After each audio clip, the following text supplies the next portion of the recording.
Well, here they come.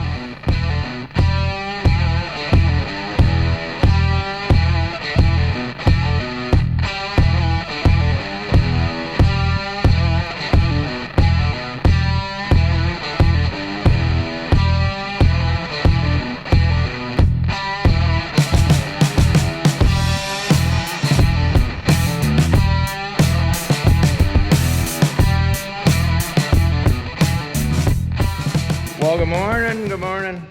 Ivan and I have been busy. We got combine work again. So we're removing our Estes Concaves back out of these, and we're gonna put them in the other machines, the new ones when they come. So we went and got these out of the shed yesterday, one of them. Got this one backed in here, got the shields off, concaves out, got them on the stack. And Ivan, he's tearing into that one. Got the shields out. Taking the Estes concaves out of this one. We have 3 there to take out and 3 more in the back. Kind of got a nice sequence going here. It's working good.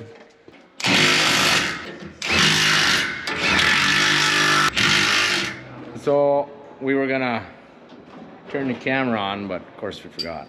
But we got Steve-O's combine put back together, and this one's just all buttoned up.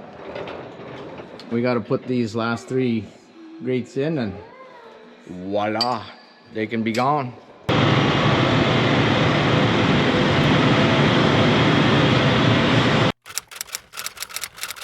We got important stuff to do here. We got to get this 2-cylinder running. Had a new tire put on it. We're gonna pull it out, and we got a pull starter. It's been sitting this summer now, and it don't want to start very good.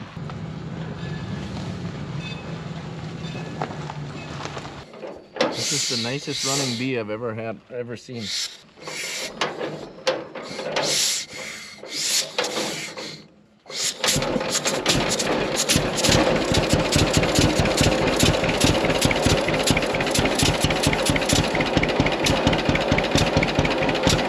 We got the 2-cylinder expert out here working on Evan's tractor, but he doesn't like when I call him that, but he knows a lot about these 2-cylinders.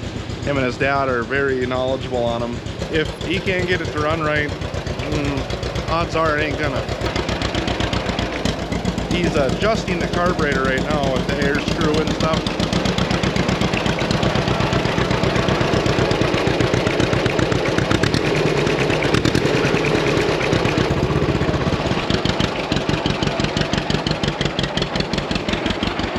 He's really good at these things.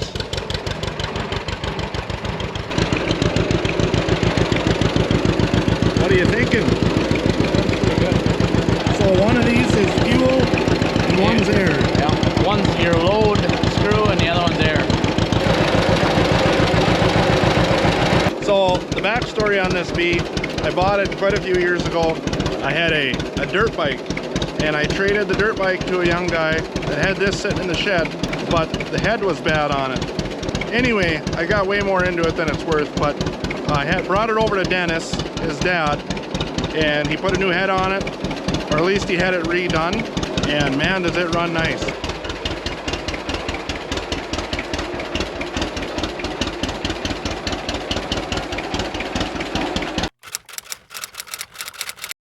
Well, here they come.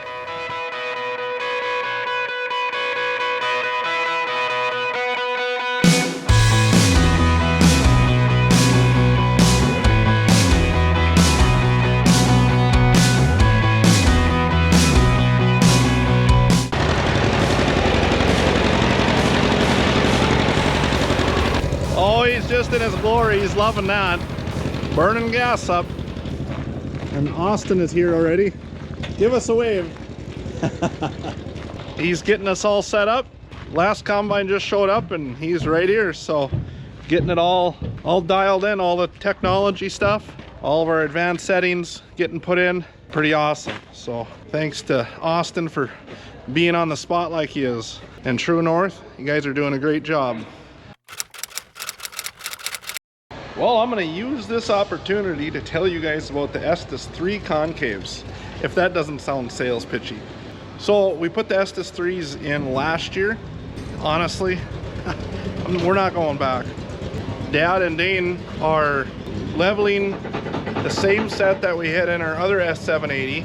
Obviously, you guys already know, we've gotten 2 new S780s, and the impact center in Grand Forks, North Dakota was nice enough at True North to take our old concaves, or not our old ones, but our Estes 3 concaves out and swap them over and put them in our new combines. So that was nice. Them things are heavy. They're built good. They're following the procedures here on how to get them leveled out, and so that everything works just the way it's supposed to. And we did go with the full kit with extra separator grates there. Steve-O, how's it going? Oh, we're just redoing what they did. We want to start over and make sure they're well, they just put them in. They didn't level them. So you're just readjusting and then gonna level them. We're making sure they're hanging, they're bottomed out, and then tighten them up. Okay. And then we'll take them out again. Take them out again? For good practice. No. That's the beauty about these things. You don't have to take them out again. You put them in, they stay in, they're done. Small grains, corn, beans, it doesn't matter. Oh, another thing too, FM, they're really good on corn, which is an issue for us up here, potential issue, so we want to make sure we don't create any more FM, just because we are so far away from the end users on corn that it gets handled a lot, so we got to make sure our FM starts off good to begin with. So that's what these concaves do for that too. Oh, one other thing is, we use these concaves on dry beans, edible beans. They worked really nice on that too. All I can say is, we're not going to tell you anything that doesn't work. These work. I'd check them out. But anyway, that's enough of that. I'm just telling you guys because if we don't use them or don't think they work, I'm not going to tell you that go try them. And then that just goes along with Water Street Solutions as far as marketing goes. Good guys been working with them for a long time. I would highly recommend just doing a trial. It's free. Check them out. If you don't like what you hear, you don't think it's something you're going to use, then don't do it. But I guarantee after you start getting the information and start kind of understanding what they're talking about, it's something that you're going to look forward to getting on a daily basis. Helps you keep an educated mind on what's going on in the markets. So anyway, I got to get back to work.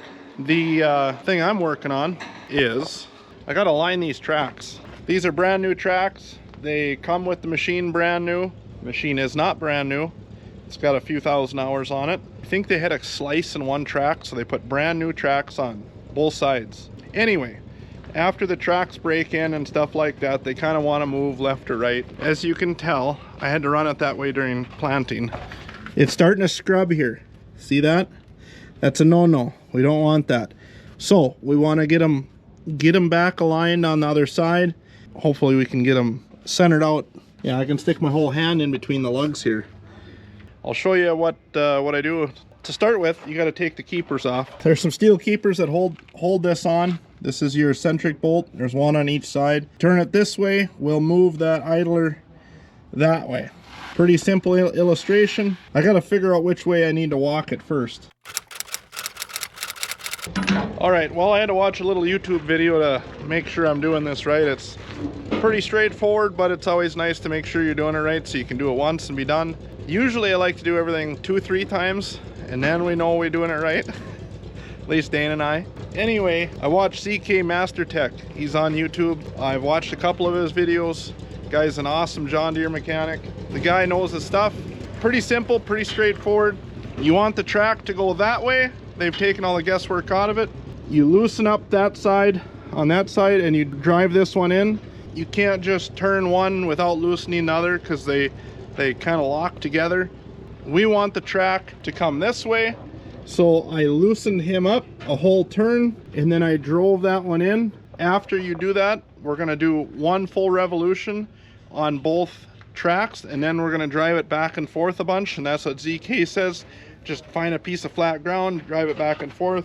I'm parroting what he said, but just in case you guys need to know, now you know. Anyway, we're going to go to the other side and do that and then see where we're at and then repeat the process over and over. On another note, Ivan is over here working on the new combine. This is a shear bolt for these. Make sure you replace them often. We went to Lancota. You want to hold that, Ivan? And Ivan just got done putting these galvanized plates on these poly paddles, and that will increase the life by 4 times at least. If you guys have these machines with these power cast tailboards, make sure you keep these edges straight. Make sure, if you can, for the cost of these, you'll get 4 times the wear out of this. It's like 300 bucks, and if you set them up this way, you can do both combines. So just set it up to do 3 paddles. They come with 6. You don't need 6. It's too many. Take off 3, advance them all the way forward. Like here, there's the hole all the way in this hole. So you got 2 holes. Put them up here. Make sure your edges are nice and crisp and sharp, and it will spread like you wouldn't believe. So just a little tip. Morning. Ivan and Dane put the new battery cables on the 4690. I don't know if they got any video of it. We moved it the other day. Dad moved it after they fixed the tire on it. Went to start it yesterday to get it to bring it over here so we can get the moss off of it, and it wouldn't start. Dane said, well, let's put all new battery cables on it. I said, yeah, okay, let's do that. So we had Luchny Repair. Doug made us brand new cables for everything. Worked out really nice. These are the good cables too. He custom makes them there. Well, let's go get her over to the washing area.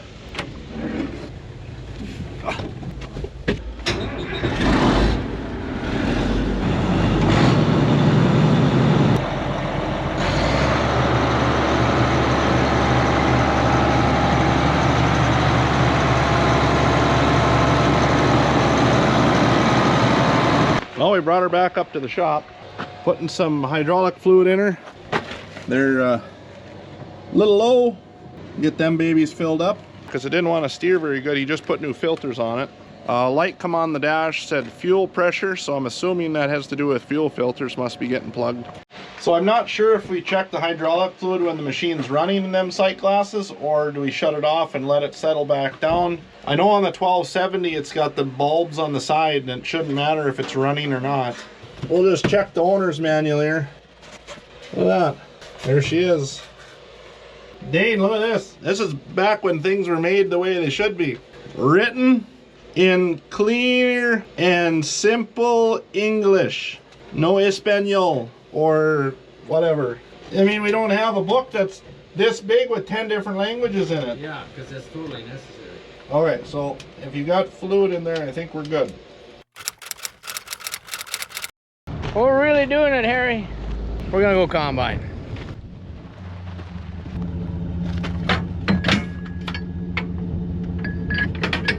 Safety chains are optional, right? Yeah, you don't really need them. No.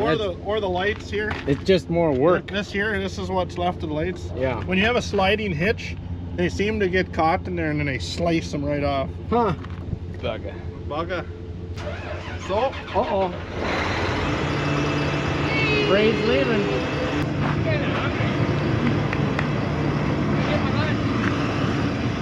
Well, let's go help Ivan hook up. She's humid, and they're talking potentially unsettling weather tonight. Oh, look at that. Look at that safety chain and the whole works. Okay, I guess we follow the leader. We'll get the headers out to the field, unhook the trailers, and then we're going to take my pickup back, Ivan and I, and get the 2 trucks. We're only going to need 2 trucks because there's only 2 of us. And then I think Steph's supposed to drive the grain cart out there, but she was around here, now she left. I don't know where she's at.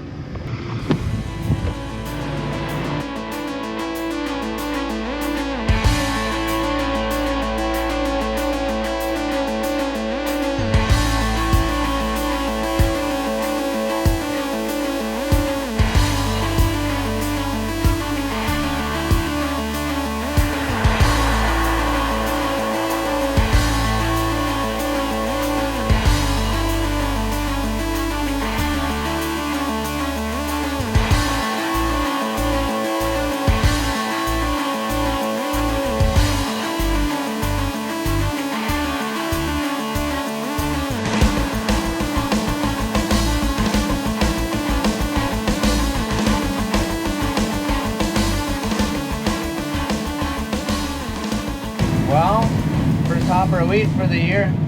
We're at about, Mark was saying on the first sample here, around 18.6 on the moisture. A tad bit high, but the humidity is really high today. So, but we got everything dialed in. Steve-O was in here and got this one set and got his set. So we're gonna try to give her the beans and get something done.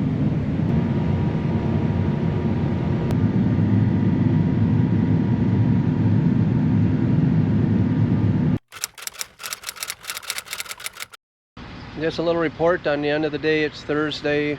We got the new machines dialed in and got a little bit done on this field. This field here, for example, geez, I think it was like 3 years ago. This field was brush, trees, and just a mess. But Mark did a bunch of dozing down the other end and some Traco's work, and it's a nice field now. Yeah, everything seemed to work good. The machines looked like they were doing a really good job. So kind of dialed in, everything working. We'll be ready to roll when things get a little better. Strong 18.5% moisture on this. Obviously we're running through the dryer, almost 19 in spots kind of, but today's Thursday. I don't know if we'll wait till Monday, or it depends on what the weather looks like. Anyway, that's the report for Thursday evening.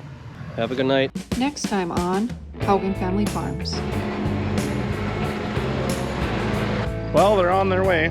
Gonna head out and try some wheat here in a little bit. Weather's finally kind of straightened up. Well, we're rolling over here. The grain is still 19% moisture. It's probably been 5 days since we were out here last.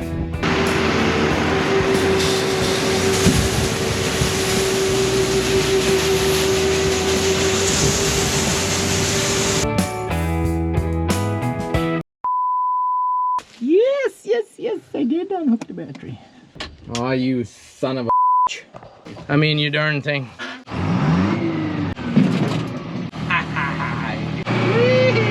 We need some ventilation. Defrost. Oh, I'm getting wet. We're gonna melt. Mark left the window open. Wow. So the sheet is wet and I'm not sitting in there. I guess I could just as well, my ass is wet. I can't see anything. So I'm squishing Evan. We're in a gravel pit and we're still gonna get stuck. Should I put my arm around you? Look at the water. I can't see nothing. Bless it. Oh, you gotta turn the wipers on there. I can't believe you left the window. Well, I should have got in the middle. Yeah, right away. Thought of knowing. Well, we made her back to the farm, survived that rain, but Dane left his windows open. There's enough water in there for a minnow. How about this side? Oh yeah, this one too. Yeah, we had all the windows open. Is that full of water too? Now it'll get nice and musty in here. You smell like a wet cat. Let's see what's in the rain gauge. It was in the bag still. Ah, shit, that didn't catch anything. What that have been something? Oh, 210s. Yeah. In the car. 210s in the car. Yeah, it's just water. I've smelt worse things in the car.